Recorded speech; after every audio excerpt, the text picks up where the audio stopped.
Nigerian who was alive in November knew what happened in Kogi State, knew that in the history of our country, for the first time in the history of this country, a helicopter flown by a policeman was used to disband electorates who came to the voting centers to vote. Nigerians are aware that in the history of our country, particularly in the history of Kogi State, that a woman was burned to death on account of that election. Nigerians are aware that Senator Dino Melaye's cousin was shot at a polling center and killed. Anybody congratulating Yahaya Bello as governor is as violent and as fraudulent as the governor himself. So, you hasn't really asked this question. Is that today is 27th of January 2020, the supposed date for the inauguration of the popularly elected government of the people of Kogi State. But of course, the opposite is the case today, for reasons best known to you all. We are in the home of the heroine of the struggle, of the election, of the popular mandate that Kogi people gave to the PDP and its candidate, in my humble person. Instead of celebration, we are here to mourn the temporary death of democracy in Kogi State. And the heroine of the struggle is no other person than Mrs. Salome Acheju Abu. We take today as a day to visit the family, to mourn her death, which I think is the beginning of genuine democracy in our dear state. We liken what is happening in Kogi State, the capital city of Kogi State, Lokoja, today, as a case of somebody who stole a vehicle that is not his own. Basically, the person cannot drive the vehicle around publicly. And that is why the inauguration has become an invitation affair. Basically, in a popularly elected scenario, there will be celebration in town, the stadium will be agog. But of course, with land extension in the whole of Lokoja, it has become like a birthday party where invitations are sent to people who connive with them to rig the election, to perpetrate the violence. And so I say it's like a stolen thing. You can't enjoy it publicly. But I assure the people, I assure all of you present here, I assure the family of this woman that that struggle, that popular victory for PDP, for the people of Kogi State, will come back soon by the grace of God.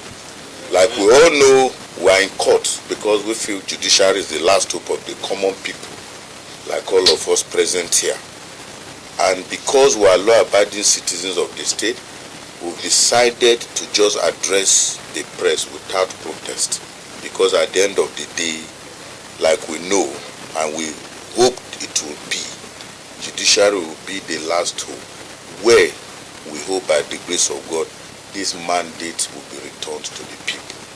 So I have to thank Mr. Abu, who of course is the worst hit, because the life of the home sacrificed her soul for democracy and the people of Kogi State.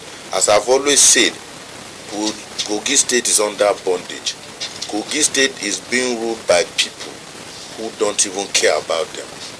The popularly elected us, but of course they used the powers at their disposal to frustrate the efforts of the people.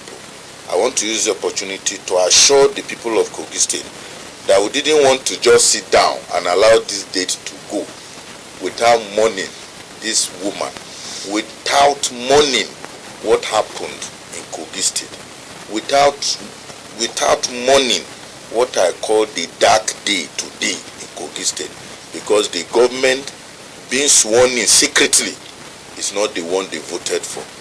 But with time, the truth will come out. Thank you very much. Yeah. Thank you. Any election without legitimacy is no election.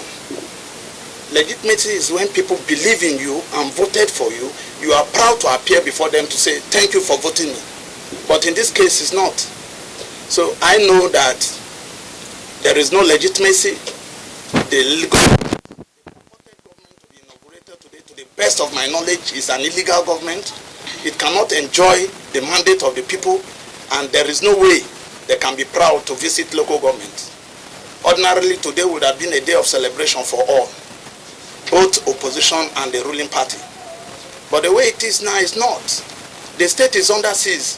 I am sure that the killing of my mother here has further explained, has further exonerated me when I expressed that Kogi was under siege on the floor of the Kogi State House of Assembly and I was to be murdered. So at least this death confirms it. The state was under siege before the election and nothing was done, and that was why this calamity has befallen us. This is not the only person that died in the election. But why we are concerned about this particular woman is the fact that the way and manner she was murdered is a manner that you cannot describe as a human being. There are several people that were shot, several people died, but the way and manner a mother and a grandmother of children was burnt to ashes. She made several attempts to escape from the house. They continued to shoot at her until she was burnt to ashes. It is just inhuman. It's unacceptable worldwide. And that is why we are here to again express our concern to the family. I also believe that God has a purpose for what has happened. And God will guide the family. God will protect the family. Because I know after a while, you see nobody here anymore. But I know that God will be with the family. Okay, before Dr.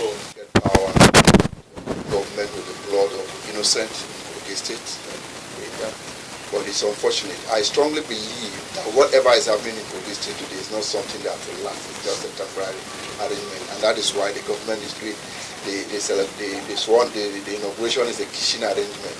And it has to be strictly on invitation. If not, a popularly elected government is supposed to be, the inauguration is supposed to be a public affair for both the in and the out group to celebrate. But in this case, it's something different, and I believe it will not last, at least for the blood of those that sacrificed, specifically Madam Salome, who I know to be the woman for all, irrespective of party and religious affiliation. She's a woman, she's a mother. I know her personally, and this will not go unpunished. Those that are involved directly or indirectly will be punished, and this government will be disgraced by the grace of God. Thank you.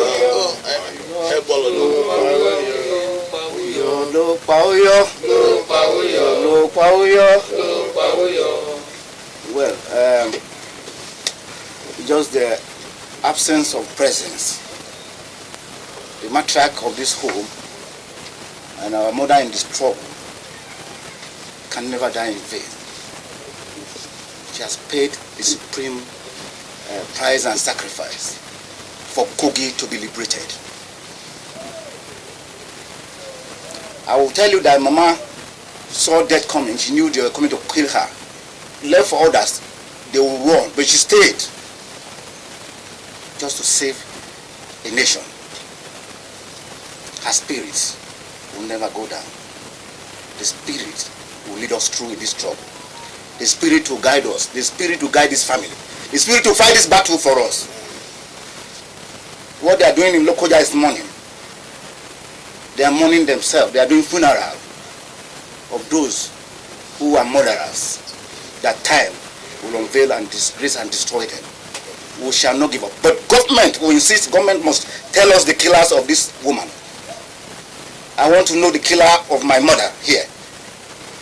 They should open up and tell us the killer, and then make the trial of those people that are involved open for us to see, so that the whole world can see how it will end. I thank you all for coming.